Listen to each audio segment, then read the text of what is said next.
tardes, amigos de la radio. Soy Rafael Calvente, moderador de este programa Solo sé que no sé nada, de Frontera Radio, que llega a ustedes en directo todos los lunes de 19 a 20 horas. Somos la emisora comunitaria de Jerez, una radio independiente, sin ánimo de lucro, sin publicidad y completamente autofinanciada. Nuestro compromiso va más allá de las ondas. Colaboramos activamente en obras sociales, llevando la magia de la radio a nuestra comunidad. Tú también puedes ser parte de esta magia. Con solo 5 euros al mes puedes convertirte en oyente suscriptor y ayudarnos a mantener vivo nuestros proyectos. Tu aportación económica nos permite pagar nuestras cuotas a la Sociedad General de Autores, renovar equipos esenciales, cubrir los gastos operativos para que la magia de la radio nunca se apague. ¿Dónde puedes escucharnos? Pues si está en Jerez, en el 96.4 de la FM y a través de internet en fronteraradio.org, desde donde quiera que esté, y si está en Jerez también. También puedes seguirnos en nuestras redes sociales, Frontera Radio Jerez, donde encontrarás los mejores podcasts y toda la información sobre nuestras actividades. ¿Quieres conocernos? Pues estamos en el corazón del barrio de la Asunción, en el edificio de Frontera Radio, ubicado en el Paseo de las Delicias, número 37 de Jerez de la Frontera. Ahora sí, el momento de empezar. Esto es Solo sé que no sé nada. Empezamos.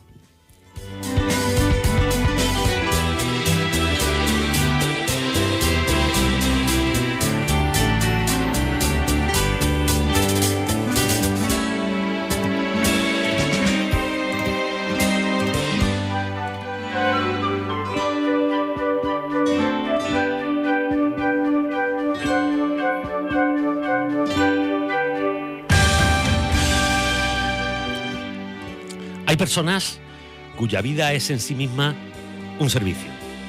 Servicio silencioso, constante y cercano. Personas que han recorrido las calles de su ciudad llevando cartas, noticias, ilusiones y que también han sabido caminar despacio en la madrugada, acompañando a un Cristo, a una Virgen, el rezo y la saeta. Hoy nos visita alguien que conoce Jerez paso a paso, barrio a barrio, carta a carta y madrugá a madrugá. Nuestro invitado comenzó a trabajar muy joven en correo, cuando Jerez solo contaba con un edificio de correo, el histórico de la calle Cerrón, enfrente del Teatro Villamarta. Pasó por casi todos los puestos: reparto, cartero de corbata, oficina, atención al cliente, ambulante, y llegó hasta ser jefe de reparto. Se jubiló tras ver crecer la ciudad y el servicio postal hasta contar con varios centros de trabajo, dejando tras de sí una vida entera dedicada al servicio público y a las personas. Pero su compromiso no terminó ahí. Ha sido hermano mayor de la Cofradía del Niño Jesús y Hermandad del Nazareno del Santísimo Cristo de la Buena Muerte, María Santísima del Dulce Nombre y San Juan, una de las hermandades más señeras de la madrugada del Viernes Santo en Jerez. Hoy hablamos con un hombre de barrio, de fe, de responsabilidad y de memoria viva de nuestra ciudad. Nos acompaña Matías Ruiz Mariscal. Bienvenido, Matías, a la magia de la radio. Buenas tardes. Muchas gracias, Rafael, por tus palabras y buenas tardes a todos los oyentes. Espero que nos estén escuchando muchos compañeros de correo. Bueno, yo también lo espero. Bueno, nos han sido muchos años con ellos. Bueno, pues espero que nos estén escuchando. Mandamos un saludo para todos los compañeros que nos estén escuchando y para todos los oyentes, ¿no? Igualmente. Bueno, también nos acompaña Pepe Jiménez, que siempre me olvido de decirlo. Pepe Jiménez es cartero también, pero este es de los... ¿Cómo le llamas tú? A los que... ¿De los? Los pringados. Es un pringado porque todavía no se ha jubilado. Pero le gusta la Semana Santa, para todos los programas de Semana Santa que tenemos aquí en la radio viene, más o menos. Bueno, Matías, ¿qué recuerdas de tu infancia en Jerez? Bueno, mi infancia... ¿Tú dónde te criaste? Yo nací en la barriada de España, ahí cerca del centro, con una familia humilde. Mi padre también era de correo, era cartero. Y... Que, por cierto, también fue jefe de reparto. Llegó a la figura que había antiguamente, era cartero mayor. Se jubiló de cartero mayor y yo también... Es que mi familia lo relaciona con correo. Mi abuelo también fue cartero, de mis tíos, mi tío de mi padre, mucha familia. al final también me tocó a mí. Pero mi infancia es buena, es muy buena. Allí en la familia muy humilde, como digo, en el barrio de España. Y tranquilo, jugando en la calle, que antes no había tantos coches, jugábamos en la calle, todo el día en la calle. Ahora no hay ni dónde aparcar. Y muy tranquilamente, con muchos amigos, los vecinos encantadores, en fin, muchos recuerdos muy bonitos de aquella época. ¿Y cómo entraste tú en contacto con Correo la primera vez? Bueno, evidentemente, mi contacto era familiar. Yo digo que creo que me llevé en Correo de servicio 42 años. Estuve oficialmente de servicio, pero yo llevaba en Correo entrando más tiempo, porque yo entrando desde pequeño, desde que tengo memoria. Te llevaba el bocadillo tu padre, ¿no? Entraba ya en la Correo del Centro, que es el que existía, el único edificio. Íbamos allí, las veíamos, eran otras épocas, íbamos a bares cercanos, en Las Rejas y demás. Yo Manzanilla. Siempre recuerdo que me daba un vasito de quina porque yo era como malo para comer, ¿no? Y siempre un poquito de vino de quina para que me fortaleciera y me pusiera más fuerte y me entraba en apetito. Pero esos recuerdos los tengo y iba mucho allí, conocía a gente que incluso que ya los nombro y gente de Correo los más antiguos no saben quién son, porque yo sí los conocí personalmente. Te hablo de los años 60 y poco. Yo... ¿Tú los años 60 tendría 10 años por ahí? 7 años, 8 años, desde que tengo memoria, y sigo entrando allí. En tus tiempos, cuando tú empezaste a trabajar en Correo, ¿era una salida laboral para los jóvenes de entonces? ¿Una salida laboral buena? Bueno, los momentos de aquella época eran complicados. El paro era abundante. Terminé mis estudios que yo hice Castaco en el Coloma. Y terminé mis estudios. Ese verano, pues, mi padre me decía que no había que estar ocioso, que había que hacer algo. Y pues ya empezamos a contactar allí con Recursos Humanos. Que Recursos Humanos, que había una oficina allí, que era un señor que estaba allí, que hacia los recursos humanos, que no es como... es que las cosas han cambiado una barbaridad. Después hablaremos de cómo han cambiado las cosas. Entonces, igual que en la Semana Santa, me imagino que también habrán cambiado muchas cosas. También mucho. Había demanda de contrataciones, sobre todo para las vacaciones, y recuerdo que mi primer contrato fue en el verano del 77. En 1977 fue mi contrato laboral. Estuve hasta septiembre de este año. Fíjate tú la diferencia, porque ahora que tú lo estás diciendo me acuerdo... el primer contrato que me hicieron a mí en Correo fue para sustituir a Rafael Martín de Burgos, que llevaba el barrio 7, que era lo que rompechapines y todo aquello. Yo he trabajado con ese señor, con Rafael. Era el padre de María Dolores. Un saludo porque a María Dolores si nos escucha. Y me hicieron, es que eso ya no se hace, me hicieron... si él se iba, por ejemplo, a lo mejor de vacaciones en agosto, me hicieron el contrato a mí el 1 de julio para que estuviera un mes aprendiendo el barrio. Sí. Y es que me enseñaba, mira, a esta se la tiene que echar la carta por debajo de la persiana. Yo también eso también lo he vivido yo. Un mes. Bueno, yo no recuerdo de tanto tiempo, pero tú te ibas con el cartero titular que te ibas a suplir y te enseñaba el recorrido y te daba las instrucciones. ¿A dónde te tenía que tomar la cervecita? Bueno, también. También te enseñaban lo que no deberías saber.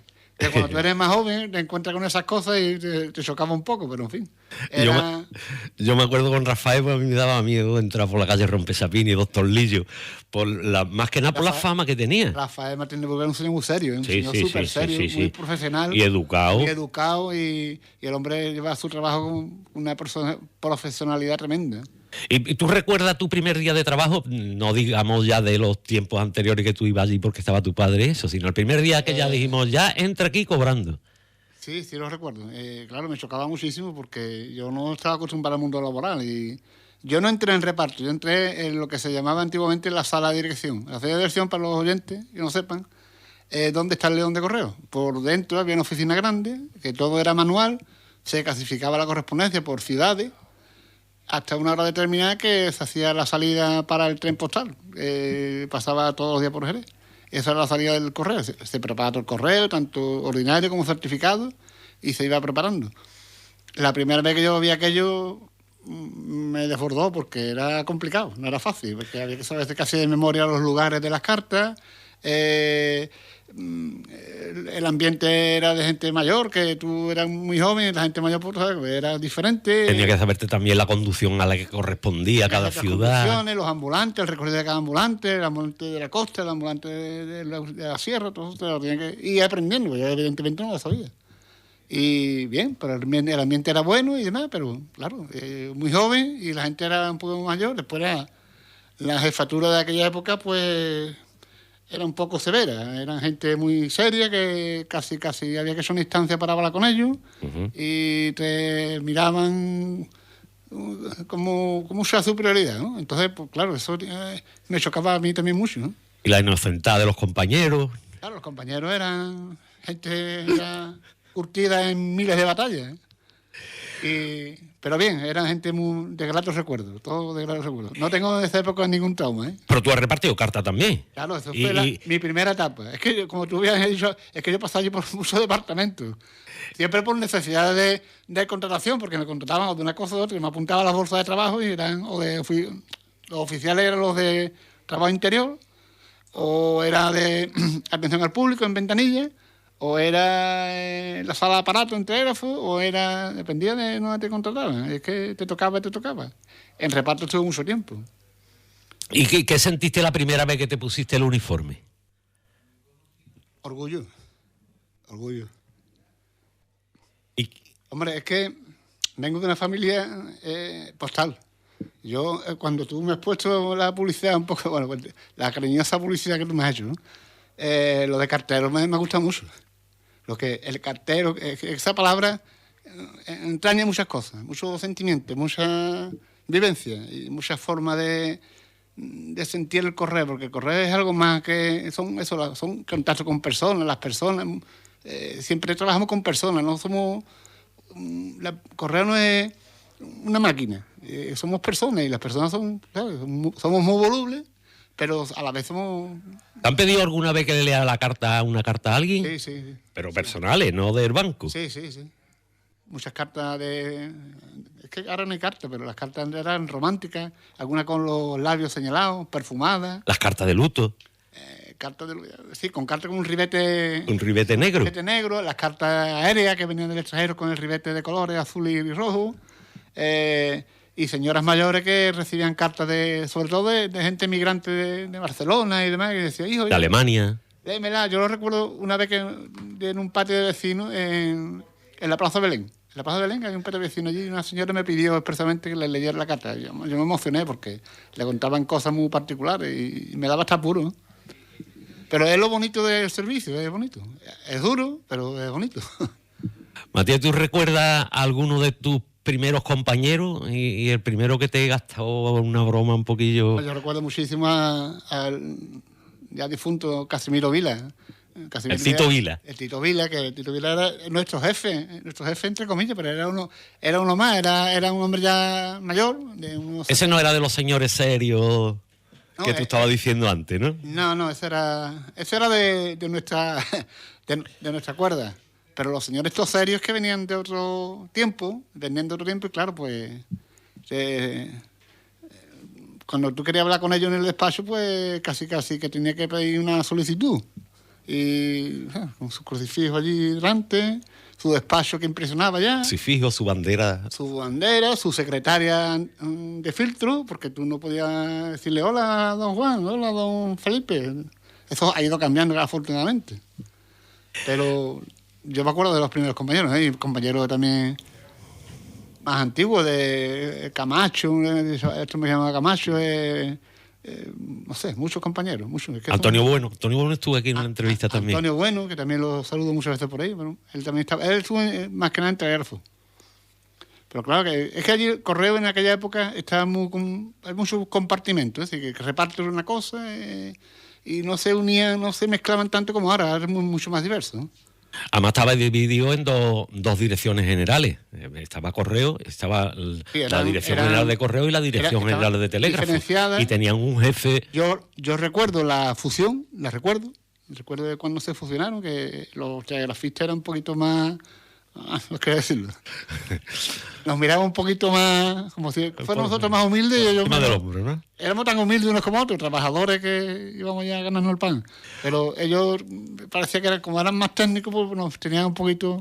Pero al fin y al cabo se integraron con Correo. Correo fue la casa madre de todo y ahí estamos. Todavía quizás yo no llegué a verlo, sé que tú tampoco, que se transmitían los telegramas con... No, con Morse no. Con Morse. Yo no lo vi. Yo he visto los aparatos. Los aparatos sí los he conocido de ahí. Yo lo más antiguo que he conocido de telegrafo eran los teletipos de... como fuera como una especie de máquina de escribir. No era el teletipo, era como una máquina de escribir y una cinta y se pegaba... Se iban pegando. Se perforaba la cinta y eso lo que hacía, repetía el mensaje. Textos, pero sí. Ahí sí he escrito yo. Yo he trabajado allí y había un departamento que tú te cogías la cinta y tenías que pegarla físicamente en un telegrama. Sí. Para que el texto lo pudieras repartir. Bueno, Matías, ¿tú te imaginabas entonces que iba a acabar tu vida laboral en Correo? No, para nada. ¿Tú tenías otros pensamientos? ¿Pensabas hacer otra cosa? Hombre, a mí me hubiera gustado seguir alguna carrera universitaria, pero no lo hice, no lo realicé. Sí, ese pequeño tramo que tengo, pero no lo llegué a realizar. Aquí en Jerez había un centro que era un centro de magisterio que tuve intención de ir al centro pero al final, como ya empecé a trabajar en Correo, empecé a ganar dinerillo, era la época de los enamoramientos y ya las cosas pues, te turbaban un poco la cabeza. También se interrumpió un tiempo por el servicio militar, que lo hice precisamente aquí al lado, en la Función. ¿En Artillería 74? En 74, estuve 20 meses. Pues ¿no fuiste voluntario? De voluntario estuve ahí. Y pues nada, pues ya cuando terminé el servicio militar ya era un poco más mayor, más mayor son 21 años, 20 años. Pues mira, pues ahí por el sitio, en Correo otra vez, pues otra vez a correr ya, hasta nuestros días. Bueno, Matías, ¿cómo era el trabajo dentro? Porque ahora ya llevan cosas muy modernas, llevan motos eléctricas, llevan carritos, supercarros. Entonces era prácticamente saco y una cartera de cuero y... Bueno, el trabajo si hablamos del trabajo de la sala de dirección, era todo manual. Todo manual, era ordenar cartas, ordenarla por ciudades, ordenarla por recorrido de los ambulantes para preparar el tren postal que duró hasta el año 93, el tren postal, que el reparto de la distribución logística era todo en tren, en ferrocarril, era una oficina ambulante que dentro iba una tripulación que ordenaba las cartas y demás. Todo era físico. Durante toda la mañana y tarde y parte de la tarde pues se iban ordenando esas cartas hasta que llegara una orden determinada y nuestro querido y recordado Casimiro Vila daba la orden, que era el jefe de la sala. Teníamos que esperar siempre su orden porque él estaba en contacto con la Renfe, si el tren venía con retraso, no venía con retraso, dependiendo del volumen de correspondencia que hubiera, que había muchísimas, había una barbaridad. Sobre todo en Navidades. En Navidades yo recuerdo en Navidades que quitábamos bien las canastas para recoger las cartas y las tarjetas postales, que en Navidades se quitaban porque se inundaba aquello de cartas y de tarjetas postales. ¿O detrás del León? Se inundaban hasta arriba, con una altura de 1,5 metros, de cartas. Eso había que recogerla, ordenarla, le decimos emparejarla, matasellarla, porque todo iba matasellado. Era un trabajo algo. Clasificarla. Y después había otra serie de personas que iban clasificándole y demás, hasta que el señor Vila daba la orden. Se recogían, se ataban, se hacían atados, se ensacaban, que eso de los contenedores no existía, y todo eso pues se preparaba una carga y se iba al tren postal. Matías, ¿qué diferencia encuentras tú entre los carteros de antes y los de ahora? ¿Estaban antes más preparados que los de ahora o no nos vayamos a pelear ahora unos con otros? No se puede comparar, no se compara. Ese debate lo he tenido yo hasta en mi último tiempo en el trabajo, porque claro, la tecnología ha entrado a saco allí en Correo, ¿no? Bien, como no puede ser de otra manera. Entonces pasamos de la libreta escrita, de la carta amarrada con una goma, a todo grabado, todo, porque yo recuerdo muchos de los compañeros, sobre todo los más antiguos, cuando dijeron de que todo iba a ser digital, toda la correspondencia que tú llevaras y todo lo que tiene que ser pregrabado, ordenado y todo digital, todo digital. Cuando ellos dijeron que, hombre, que esto, lo mejor es escrito y papel, y eso fue un revulsivo. La diferencia es que eso te llevaba a que la productividad era medida, ya nadie trabajaba casi con alma porque ya no daba tiempo como tanto a la parte romántica, no, era todo productividad y que el objetivo había que cumplirlo. ¿Cómo miraba, cómo trataba el público y la gente en los barrios al cartero? Con muchísimo respeto, muchísimo respeto. ¿Y esperaban su llegada? Todos hemos estado, yo he estado en barrios muy humildes, con mala fama de seguridad, y jamás ni tocaban tu moto de reparto, ni tocaban tu cartera, ni tocaban... La correspondencia del cartero era como algo sagrado. ¿Por qué? Porque sabían que en lo que llevábamos nosotros eran cosas para ellos, cosas importantes, un giro, o llevábamos una comunicación de juzgado, o una comunicación del trabajo, o una comunicación de un familiar. Entonces, había como un blindaje, si al cartero no se le toca, porque no, las cosas que lleva el cartero no se le tocan, bueno, y físicamente a él tampoco. Yo no recuerdo, incluso hasta hace poco, bueno, ya las cosas cambiaron un poco, pero no recuerdo ninguna cosa grave que le haya ocurrido a ningún cartero, ¿sabes? Mucho respeto, había mucho respeto. ¿Y tiene alguna anécdota curiosa que te haya pasado alguna vez en el reparto? Porque casi todos los carteros tienen historia con los perros. Sí, a mí me mordió un perro, varias veces me mordió un perro, sobre todo en la parte de ahí de la avenida Álvaro Domé. Los chalés tenían un recorrido grande hasta donde estaba la casa de la familia, y siempre los perros nos perseguían, claro.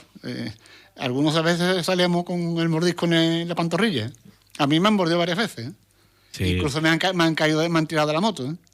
La moto porque Y los dueños que decían, el perro no hace nada. No, el perro no hace nada. Señora, pero el perro no hace nada. Después, cuando tú aprendes, pues, toma ya unos métodos que ya el perro no hace nada. Deja de hacer cosas. Pero es que el ruido de la moto, el que lleva moto... No se la traía, o el color amarillo, no sé, que la traía el perro. Los perros siempre... Esas anécdotas. Bueno, y anécdotas también un poco rocambolescas, que me ha pasado a mí, de entrar en una casa, está una señora... a mí siempre pedía, hombre, con educación, pedía permiso para entrar, porque tú entrabas en todas las viviendas, entrabas hasta el fondo. Señora, ¿puedo entrar? Sí, pasa usted. La señora empezó a hablar conmigo, y apareció el marido y me dijo que ese señor que hacía allí, yo vestido de uniforme y todo de correo. Y yo soy el cartero, me tuve que excusar un poco, porque ahí hubo un malentendido, ¿sabes? Y otras anécdotas con chicas, que era temprano por la mañana, abrían la puerta y... Salían paños menores. Tú que eras joven, y la chica joven, en fin. Sí, te alegraba el día. No, pero siempre todo tratado con muchísimo respeto, por supuesto. Porque...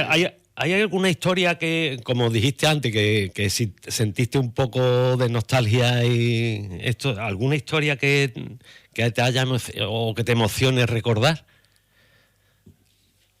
¿Historias de aquella época?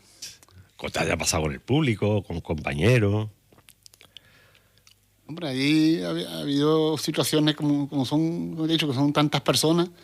Ha habido situaciones a veces de familiares que han comunicado que han fallecido y todo el mundo los ha arropado en ese momento. Y ha habido situaciones personales complicadas.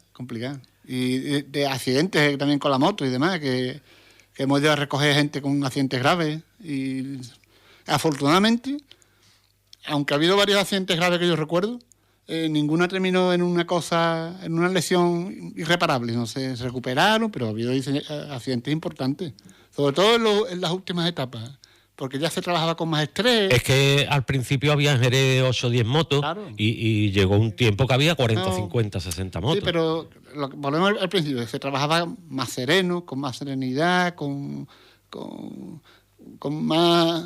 más confianza. Se llevaba con más seguridad. El agobio de la productividad de ahora. Pero eso se fue incrementando cada vez más. Entonces la gente iba muy estresada. Oye, el pedazo de edificio de correo del Villamarta, estamos hablando, sí. ¿Tiene 3 plantas? ¿No? Sí, 3 plantas, ¿no? Porque las de arriba eran las viviendas de los jefes. Y un sótano, que había... Y un sótano. Estaba la vivienda del administrador de correo, que era el último que fue, el famoso conocido don Pedro Marugán, que fue el administrador de correos. Yo conocí a don Ambrosio Yuste. Don Ambrosio también lo conocí yo. También estuvo antes que él. Antes que Pedro. Yo conocí también al que era el director de Telégrafo, que era, no sé si era de apellido Ballesteros. Eso no me acuerdo. No me acuerdo, sí lo conocí. Sí. Y lo conocí viviendo allí. Pero yo lo que me iba a referir que en ese pedazo... Y estaban los dos conserjes de cada de correo, uno de correo y otro de Telégrafo. Porque el edificio estaba como dividido en dos, uno de Telégrafo y otro de correo. Y... prácticamente ahora mismo lo que se utiliza es la planta baja y quizá no entera.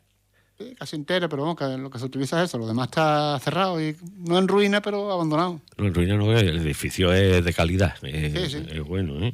Ahí hubo un proyecto con el ayuntamiento no sé si tú lo recuerdas de esa época.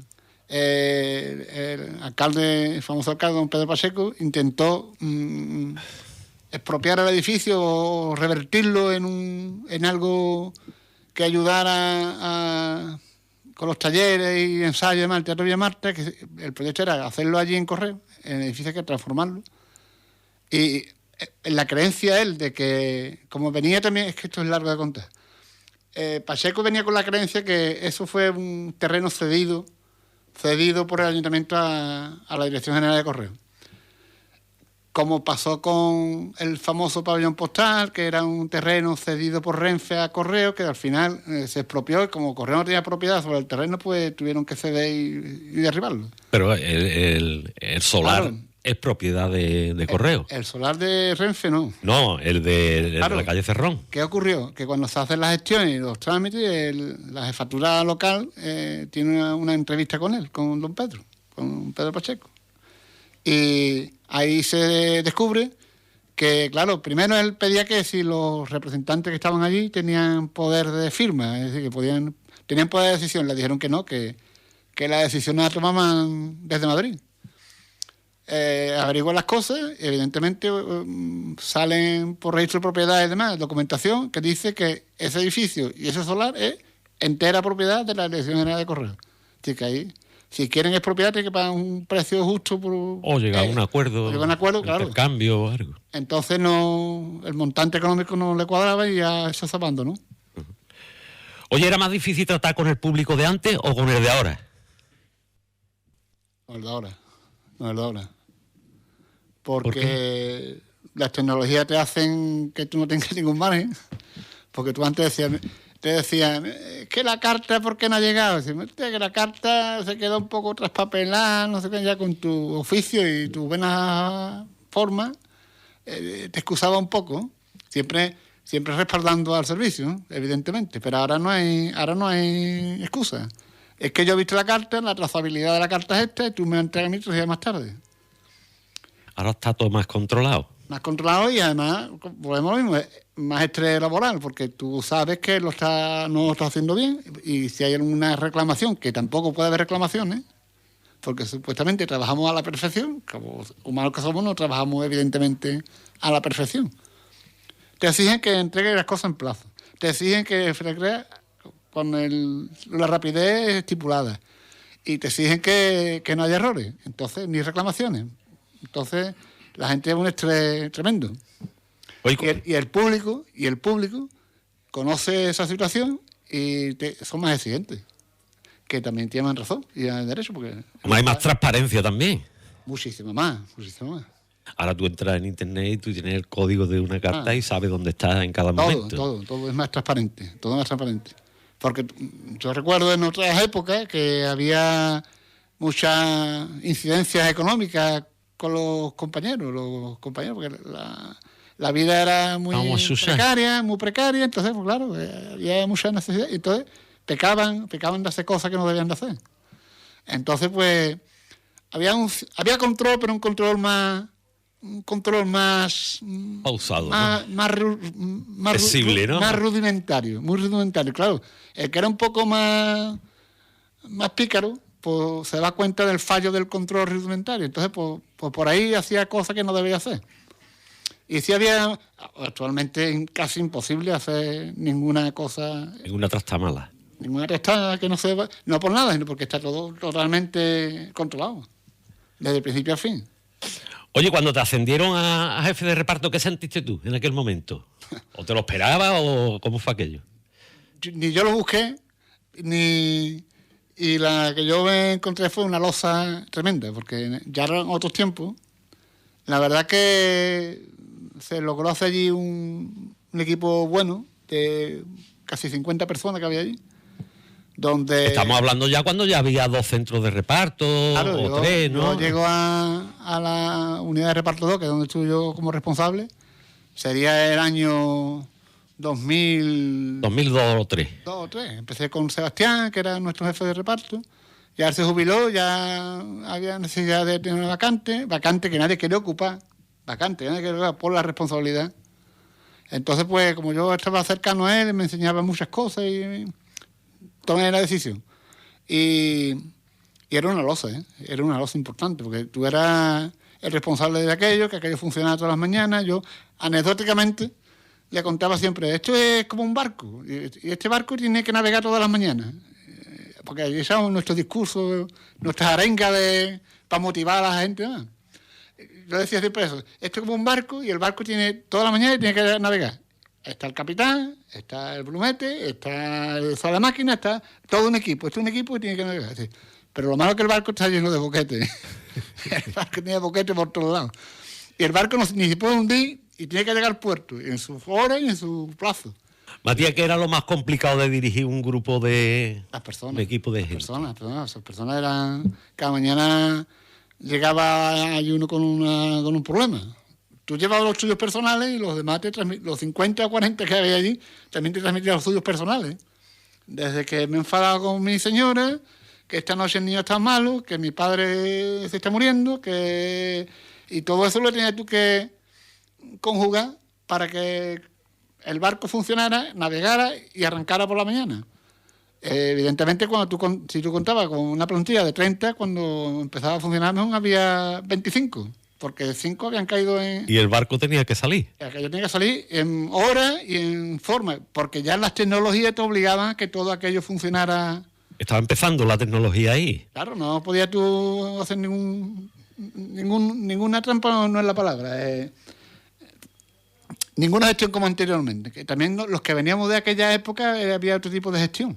Ahora era muy diferente. Además, todo parametrizado, las auditorías no estaban siempre encima tuya, las fuerzas sociales, que también había muchas, pendientes de que se cumplieran las normativas, como tiene que ser, porque tú ya no podías tampoco, no era una dictadura, eso era una democracia. Y tú no podías hacer lo que te diera la gana, y todo el mundo tenía sus derechos y sus deberes. Claro. Tú ya ibas con ventaja porque había muchos que habían sido compañeros tuyos antes de ser tu jefe de reparto. Pero a pesar de eso, es difícil ganarse el respeto. Eso era bueno y malo. Eso te iba a preguntar, que si es difícil ganarse el respeto. Era bueno porque tú te creabas una especie de guardia personal para que aquello funcionara. Entonces, los favores más complicados iba tú a que tú más confianza tenías, decía, mira que hoy ha venido fulanito. Por ser amigo mío. Hazlo por mí, ya venía el hazlo por mí, ¿no? Ya rozaba lo personal, ¿no? Pero vamos, lo hacían con agrado. La mayoría de la gente era buena. Bueno, y aquello funcionaba. Porque es que esto todo está mal. No, mal no está todo. Está todo bien, funciona porque la gente son buenas. La gente son buenas, y buenos trabajadores y buenos profesionales, que lo están demostrando ahora también. Que yo llevo ya jubilado 4 años y me encuentro compañeros por la calle y dicen, ¿te acuerdas cómo lo dejaste aquello? Y pues ahora aprietas más todavía. Somos menos gente, menos... Es verdad que el correo ha caído estrepitosamente, el correo físico. Hay otras cosas, hay paquetería, hay otras cosas, pero el correo ha caído... Hombre, lo que es correspondencia... Estrepitosamente. A modo de anécdota, este año ha habido una noticia ya, Dinamarca, este año el día 1... ha eliminado el servicio postal físico. Uh-huh. Ya se dedican a otras cosas. Espero que España no tome esa decisión nunca. Vamos a ver lo que pasa. Porque a mí me dolería mucho. Hombre, a todos los que hemos estado ahí, decimos la nostalgia que te queda siempre. Hombre, que hemos dejado parte de nuestra vida ahí. Yo llevo ya 13 años jubilado y yo veo un coche amarillo, una moto amarilla y se me va a la vista. Porque antes, que hacía menos tiempo de jubilación, los conocía casi todos. Sí. Pero ya es que no conozco prácticamente a nadie. Eso ha cambiado muchísimo. Se ha transformado como todas las cosas. La sociedad se ha transformado y Correo no va a ser una isla. Claro. Oye, ¿fue difícil decirle adiós a Correo después de tantos años? ¿Te costó? Bueno, me costó. ¿O estaba deseando jubilarte o cómo? Me costó porque yo no me llegué a jubilar. Me jubilé un poco después porque yo estaba trabajando, fue unas vacaciones. Estaba solo allí porque los compañeros, había un jefe de equipo, un jefe de reparto, que era yo en ese tiempo, y los jefes de equipo, los interiores, aquello estaba casi desmantelado porque era agosto, el mes de agosto. Y tuve la mala suerte que me dio un infarto, trabajando. No, por la noche, sí. Un viernes por la noche, pues me dio un infarto. Y ya a partir de ahí, yo estaba ya en el proceso de una jubilación parcial que nos ofrecieron. Y a partir de ahí me tuve que dar de baja, y a la baja continué ya con la jubilación. Así que no fue una jubilación, hasta aquí has llegado y te has jubilado hoy. Y no, al final me tuve que ir sin querer. Bueno, y si volvieras atrás, ¿repetirías el mismo camino profesional o te arrepientes de haber sido cartero? No, para nada. O sea, que repetiría otra vez si viniera. Pues quizás. Hombre, depende, es que los tiempos no son los mismos. Pero vámonos, ya te lo he dicho al principio, que siento orgullo por el oficio. Bueno, pero como Matías es polifacético, no me ha salido bien, polifacético, porque tengo preparado, ya vamos a dejar Correo, ahora vamos a hablar un poquito de cofradía, de Semana Santa y de eso. Pues esta emisora tiene un programa bueno, aquí en Jerez hay programas de Semana Santa en todas las emisoras prácticamente. Sí. Las digitales, muchas también. Y muchas digitales. Y muchas... Pero yo te iba a hacer un examen. Antes, a ver qué sabes tú de Semana Santa. Yo me he copiado unas pocas de palabras que yo no sabía, ni lo sé ahora muy bien. La estaba repasando antes de tu llegar con Pepe. Y digo, ¿esto qué es lo que es? Y digo, para ver si nos lo explica Matías. Te voy a hacer 3 o 4, para que tú la definas a tu manera. Concurso. Como una especie de concurso. Un acólito, ¿qué es lo que es? Un acólito es un servidor o de altar o de el paso, que es un altar andante, sirve al altar. Por ejemplo, un acólito es el que lleva un cirial, un acólito es el que lleva el incensario, que suelen ser del rango diácono. Diácono es antes de ser sacerdote. Lo que pasa es que como no hay tantos diáconos, pues se contratan a gente para que visten la ropa de diácono. Ajá. Que son los que llevan un ropaje blanco, normalmente, ¿no? Puede ser como un ropaje, como una especie de casulla grande, bordada, así vistosa, y son los que llevan tanto los cereales como los incensarios. Bien. ¿Y el bacalao qué es?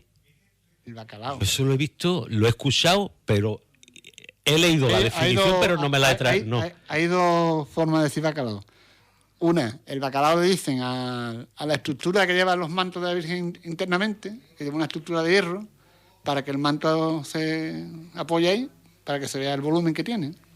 Y ese, como es una especie de bacalao, por eso le han puesto bacalao. Y otro bacalao es la Hermandad del Cristo de la Aspiración, lleva una túnica muy singular, que es como una especie de túnica egipcia, que cae con una especie de bacalao seco por detrás, con un adorno de tela y demás, con bordados y demás, y hace una forma como triangular, y cae así, muy recta, y además rígida, que se asemeja a un bacalao. Ese es el otro bacalao de la Semana Santa de Jerez. Hay dos. ¿Y la carrera oficial? La carrera oficial fue un invento de los años 20 y tanto, antes de la Guerra Civil, para que no hubiera disputa entre las hermandades por antigüedad y orden de paso. Porque las hermandades, todavía hay algún recelo en ese aspecto. Tú ahora has observado que todas las hermandades llevan un libro de reglas. Llevan un libro de reglas, que generalmente es adorno, pero tiene su sentido.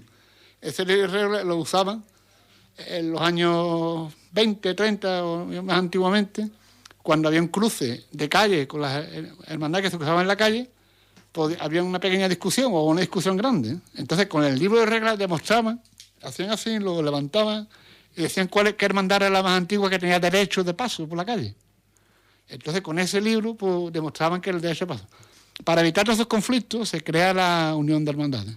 La Unión de Hermandades crea una carrera oficial donde todas las hermandades tienen que hacer el mismo recorrido, el mismo horario y hacer estación de penitencia en la Santa Iglesia colegial antes que se le tuviera catedral. ¿Y la chicotá? Eso yo lo he escuchado un correo de veces, porque hay correo, había no mucho, pero había unos pocos de gente de Semana Santa. La chicotá es la medida de esfuerzo que tiene un costalero. El recorrido que hace con gran esfuerzo, porque los pasos tú sabes que pesan muchísimo, el capataz dice, vamos a hacer una chicotá. Una chicotá es un recorrido que generalmente no son muy largos. Vamos a una chicotá de 30 metros, 40 metros, 50 metros. Vamos a dar la chicotá. La última ya. Tenía más, pero estoy viendo que se nos va a ir el tiempo y vamos a hablar poquito de Semana Santa. La imagen titular, ¿qué hay? ¿Imágenes suplentes también o cómo es? No, hay imágenes secundarias. Como todos saben, la Semana Santa es la representación de los evangelios. Entonces, cada hermandad tiene un pasaje del evangelio representado. Por ejemplo, la entrada triunfal en Jerusalén. La imagen titular sería el que representa a Jesucristo montado en la burra, y los demás apóstoles y demás figurantes pues serían las imágenes secundarias. La imagen titular, evidentemente, es el Cristo que sale en ese paso. La hermandad, por ejemplo, la nuestra, que es un crucificado, pues la imagen titular es el crucificado, no hay imagen secundaria. Tenemos un titular, hay otros titulares, que por ejemplo el apóstol San Juan, como el título de nuestra hermandad lleva también el apóstol San Juan, es titular de la hermandad también. Y también la nuestra cerrotula del Niño Jesús, porque es que es una historia larga, así que siempre se la contamos un poco. Ahora te pregunto otras cosas, algo de esto va a salir. Más que nada yo las imágenes titulares y las imágenes secundarias. Vale. Las secundarias generalmente no son, no tienen santidad, son imágenes que han, generalmente que están en el Evangelio apócrifo, no en los canónicos. Generalmente son el Claudio de Prócula, que son aparecen en el Evangelio canónico, Longino, que es el del caballo con la lanza, no aparece en los Evangelios canónicos, son todos apócrifos. Bueno, Pepe, ¿la aprobamos o qué? Aprobado. Gracias. No, yo te he hecho toda esta pregunta porque aquí en la radio tenemos un programa de Semana Santa que se llama Ondas de Pasión, que lo presenta David Puerto. Lo conozco. Y bueno, yo los escucho y ellos no se dan cuenta, porque aquí esto lo escucha gente que no tiene ni idea de Semana Santa y hablan estas cosas, estas palabras, muchas veces. La mayoría de la gente que viene aquí de Semana Santa son hermanos mayores o tienen un cargo de cierta importancia dentro de la hermandad y son gente que habla muy bien y que se explica muy bien, pero que lo estás escuchando y muchas veces técnicamente dicen, ¿esto por qué será? No, y por eso quería yo preguntarte para que lo explicara en un lenguaje más entendible. Lo del bacalao se me ha quedado ya, ¿eh? Sí, 2 bacalaos. Bueno, Matías, ¿cómo y cuándo entras tú en la hermandad de la Buena Muerte? Bueno, sería a lo mejor con la barriada España o... Iba a decir una palabra muy cursi. Generalmente, los que somos creyentes, pues sentimos en algún momento de nuestra vida una llamada del Señor. Y la verdad que la Hermandad de la Buena Muerte es una hermandad que lo dice mucha gente que en Jerez, que llama mucho a la gente. Será por el silencio, cuando se pronuncia la madrugada, la noche. Entonces el Señor te llama mucho. Pues un día fui a ver a la procesión de madrugada y me topé con un amigo y el amigo me dijo que sí quería ir por allí. Yo le dije que sí y así llevamos 45 años. Y, oye, por cierto, estaba ahí antes en Santiago y ahora, no sé, algo he visto por ahí. Bueno. O seguí estando, o ahora está ahí en otro sitio. Seguimos. La Hermandad de la Buena Muerte es una hermandad muy simple. Porque había una casa hermandad, creo, por la calle La Merced, ¿no? O la calle Nueva. Es una hermandad un poco singular. Tiene la forma y manera de la Cofradía de Sevilla, pero esta hermandad se funda en un barrio muy humilde, en la calle Ponce, que había un colegio antiguo, que ya muy poca gente lo recordará, un colegio que era como privado, que se llamaba el Patronato Católico de Nuestra Señora de la Merced, donde los niños con pocas posibilidades se acogían allí para que le dieran cierta cultura. los antiguos alumnos de ese patronato y los padres de los alumnos, pues se adhieren a una cofradía que había allí del Niño Jesús. El Niño Jesús era una forma de catequesis que tenían los hermanos de La Salle. Los hermanos de La Salle tenían, no era aquello de La Salle, pero sí estaban cercanos del Colegio de San José y hacían catequesis allí.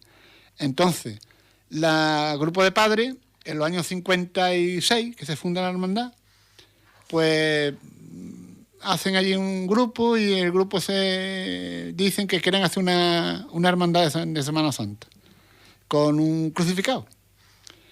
Los cultos se hacían allí en una capilla que estaba en una primera planta, una capilla de una casa antigua, en una primera planta, más o menos amplia, pero claro, ese grupo adquiere una imagen del Cristo, que era actual, Cristo que mide 3 metros de alto, pues allí no cabía, evidentemente, en la capilla aquella.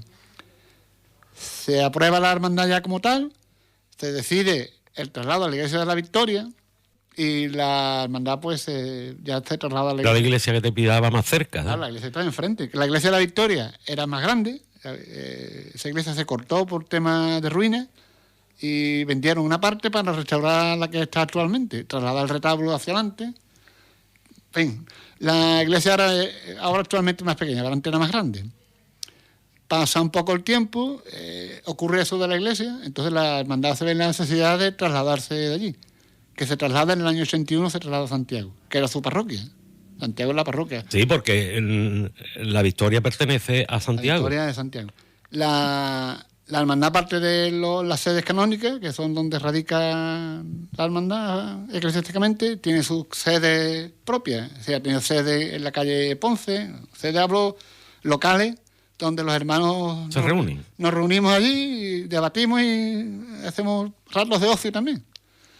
Hemos tenido locales en la calle Ponce, en la calle Ancha, en la calle de la Merced, en la calle Muro, y ahora actualmente pues hicimos ya un local allí en la casa de hermandad, que es bastante buena, en la calle Nueva, que estamos allí actualmente. Nuestra hermandad, no quiero dejar de decirlo, es una hermandad muy peculiar. Es una hermandad de gente humilde, gente obrera. En aquella época, es que me gusta recordar eso porque casi nadie que habla de mi hermandad recuerda eso, pero así lo voy a recordar yo. Nuestra hermandad rozó mucho la ideología de la juventud de obreras católicas. De hecho, en nuestros cultos semanales, en nuestras oraciones semanales, hablamos de justicia social, hablamos de trabajadores, hablamos de que nos dé fuerza a los trabajos. En fin, se habla mucha ideología de esa época. De hecho, tuve mucha relación con los padres jesuitas que apoyaban mucho esa doctrina cuando estaban en la calle Compañía. Y también ya más recientemente nos han predicado mucho los padres redentoristas del Pepe del Socorro, ¿sí? Con su forma de pensar. Las predicaciones que nos hacían para pensar, no éramos evidentemente una asociación de otro tipo, éramos religiosas, con una forma de ser de Cofradía de Sevilla, porque era nuestra aspiración, que es lo que se hace, y aún mantenemos eso de que decimos en nuestras oraciones semanales, que aquí estamos trabajadores sencillos, que buscamos otra vez el milagro de Pentecostés, difundir la fe. Oye, ¿qué valor encontraste? No sé si te quedas bien. ¿Qué? No sé si te quedas bien. Bueno... Es lo que yo pienso. Bueno, ya está, que hay que decir lo que se piensa, ya está. Porque ya eso políticamente no es muy correcto, ¿eh? No, creo, yo no he visto... No, porque ahora corren otros tiempos las hermandades y decimos, bueno, una hermandad que piensa esas cosas, pues eso... Pues bueno, lo seguimos pensando ya algunos, ¿eh? Bueno, ¿y qué valor encontraste tú en la hermandad? Y siguen existiendo ahora mismo en este momento, valores entre los hermanos y toda la gente de la hermandad. Hombre, los valores son los propios de la Iglesia Católica, ¿no? Lo que propugnamos, ¿no? Que no tendría sentido si dijéramos que buscamos ya otra cosa, ¿no? Evidentemente es una reunión de personas con sus defectos y sus virtudes, donde procuramos que la ayuda al prójimo sea importante, porque la Hermandad de la Buena Muerte actualmente, desde que yo tengo memoria, a pesar que hemos sido gente muy humilde siempre allí, trabajadores, que no ha habido gente mecenas ni gente pudiente, sino gente muy sencilla. Con lo que hemos podido hemos ayudado, sobre todo a la Cáritas Parroquial de Santiago, que por el barrio que estamos es un barrio muy deprimido, y siempre hemos estado ahí al frente de Cáritas, ayudando en todo lo que nos han pedido y todo lo que han necesitado. Aparte de difundir el Evangelio, como se nos indica, o como nuestro fin, a través de la parte estética, que es el Cristo de la Muerte y la Virgen del Dulce Nombre, en la representación que hacemos, de madrugada, en silencio, que todo tiene su sentido. Matías, a ti en la hermandad te pasó igual que en Correo, porque antes de ser hermano mayor fuiste secretario y teniente. Teniente el segundo, como el alcalde, está el alcalde y el teniente alcalde. Por teniente también fui yo. Bueno, igual que en Correos, más o menos, ¿no? Entraste de monaguillo. Empecé de costalero, cargando el pase. También fuiste costalero. Muchos años. Sí. Los costaleros suelen ser fuertes y cantú. Sí, pues yo lo era antes, ya no. Bueno, ¿qué te aportaron estos cargos a tu vida personal? Pues lo mismo, tu vida personal ahí en la hermandad. Los cargos sobre todo era cuando los cargos de secretario, teniente hermano mayor, son cargos representativos o burocráticos, porque secretaría pues es la burocracia propia de la hermandad. Eso no te implica responsabilidad, la propia. La justita, ¿no? La propia. Que haga bien las cartas, que haga bien que leas bien cuando haya que leer las actas, que haga bien las actas, en fin. En las actas hay cosas muy graciosas, las hermandades, ¿eh? Claro. Se pone todo lo que se ha hablado y todas esas cosas, ¿no? Muchas veces habría que leer algunas, ¿no? Tú quieres que poner anécdotas, ¿eh? Cuando yo estaba de hermano mayor, pues había actas que, claro, los ánimos se encendían algunas veces allí y rozaban así algún taco de un hermano a otro, ¿no? Y me decía el secretario que estaba, pongo lo que ha dicho el hermano, nos va a poner, me casi en la madre. Pero bien dicho. Pero de otra manera dicho, ponga un hermano a otro con caridad cristiana, le corrigió, tú pones eso ahí, ya está. Porque cuando pase 2 meses que leas el acto, va a faltar la liebre. Esas eran las personas. Y lo peor que se lleva es la responsabilidad, sobre todo el hermano mayor. El hermano mayor lleva mucha responsabilidad por las personas que maneja. Además es la figura de la representación de todo. Que lleva la batuta, el que tiene la culpa de todo, el que toma decisiones buenas, malas, regulares, que me gustan a unos más, a otros menos. Y hablamos de casi 500 personas que piensan con un fin común. Yo le decía siempre, nadie nos ha llamado hasta aquí, nos ha llamado el Señor, por un fin. Alguien tiene que dirigir la orquesta, esto tiene que funcionar. Y las decisiones que tomar. Igual que el barco de Correo. Más o menos. Yo le decía, a mí me servía mucho lo de Correo para el tema hermano mayor de allí, porque claro, yo allí los cursos que hacía de mando y de gestión de personal, eso lo trasladaba de allí y la gente decía, hombre, coño. Porque allí, sobre todo en los cabildos y en las actas, en los cabildos de hermanos, pues cada uno allí y suelta su discurso al capricho, claro, pero tú como hermano mayor o como junta de gobierno, el hermano mayor es el representante de un equipo. Tú tienes que llevar la tarea hecha de lo que tú vas a decir y lo que quieres aprobar. Claro, y allí van hermanos que caprichosamente el Cristo lo vamos a pintar de verde. Hombre, de verde no se puede pintar. O no se debiera, por lo menos. Entonces tú tienes que explicar las razones, pero claro, tú esas razones tienes que tener bien estudiadas para explicarse y convencerlo. Entonces, pues, eso a veces es complicado. Y después la parte más dura es el día de la salida profesional, donde tiene que tomar decisiones. Si llueve. Si no llueve, si llueve y si no llueve y no sale, Los horarios. Y había un hermano antiguo que dice, ¿tú sabes lo peor de esto, cuál es? Digo, ¿qué? Dice, gestionar sentimientos. Porque dice gestiona sentimientos. Si tú un día dices no se sale, vas a herir un montón de sentimientos de gente que le pasa, o enfermedades, porque la gente está allí muy sensible, sobre todo esos días. Y también decía otra cosa, este hombre que ya falleció. Me decía, ¿tú sabes lo peor de esto? Dice, porque aquí la gente dice, la vanidad del hermano mayor con la vara dorada, así. Se cree la gente que dice, más pesa la vara que luce. Así, que pesa más el cargo. Claro. Es que es verdad. Al fin y al cabo es lo mismo, es ponerse al servicio de los demás. Entonces, pues, la gente a veces no te comprende. Matías, ¿en qué momento más o menos exacto sientes que debe dar el paso para ser hermano mayor de tu hermandad? Hay un momento en el que diga, aguántame el cubata. O coge. Fue una decisión muy personal, porque Los cargos que yo te he dicho que me implicaba, hablamos de casi 20 años en juntas de gobierno. El paso final fue ya que la hermandad necesitaba a alguien con cierta experiencia y alguien con ilusión, alguien con ganas de llevar aquello para adelante.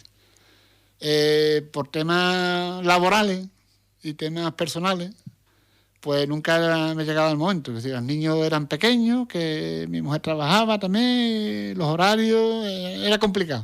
Pero todo eso fue cambiando porque ya mis hijas fueron ya mayores, habían terminado casi los estudios, mi mujer también tenía un horario más flexible y ya llegamos a un acuerdo. Un cierto relajo, ¿no? Le hice una promesa a mi mujer, que después no cumplí. Me decía, te voy a dejar que sea hermano mayor si te quitas de fumar. Y no me quité, tuve 4 años y no me quité. Después me quité por imperativo del guión. Por imperativo de salud, ¿no? De salud. Pero fue por eso. Y la verdad que muy satisfecho. Matías, ¿cómo se vive una madrugada por dentro? Con mucha intensidad. Con mucha intensidad. Y sobre todo nuestra hermandad, que es una hermandad muy singular. El que la conozca me lo puede corroborar. Donde es una hermandad que de madrugada, pero sobre todo de mañana del Viernes Santo. Donde el barrio se funde con la hermandad. Donde le cantan una barbaridad de saetas la gente del barrio, que son los mismos que aplauden y gritan con el prendimiento. Allí respetan el silencio, pero además le cantan saetas profundas, con letras muy profundas, donde muy emocionante. Tú estás escuchando la musiquilla. Ya. Es el indicativo que nos da el compañero que se nos está... Que nos estamos quedando cortos. Terminando el tiempo. Pero bueno, ya la última te voy a hacer. Cuando pase el Cristo de la Buena Muerte, ¿qué le dirás tú en silencio? Si le vas a decir algo. Esta madrugada. Salud. Que nos dé salud. Porque nos ha faltado. Bueno, salud. Se está emocionando un poquito. Bueno, pues ya con esto terminamos. Yo he estado muy a gusto. Me ha encantado. Me gusta que vengan compañeros porque hablamos de muchas cosas. ¿Te acuerdas cuando teníamos en el Apócrifo una sección que hacía yo, que era cada loco con su tema? O una cosa así, más o menos, viene a ser... Cada uno hacía sus cosas. Esto. Bueno, pues muchas gracias a Matías Ruiz por haber venido.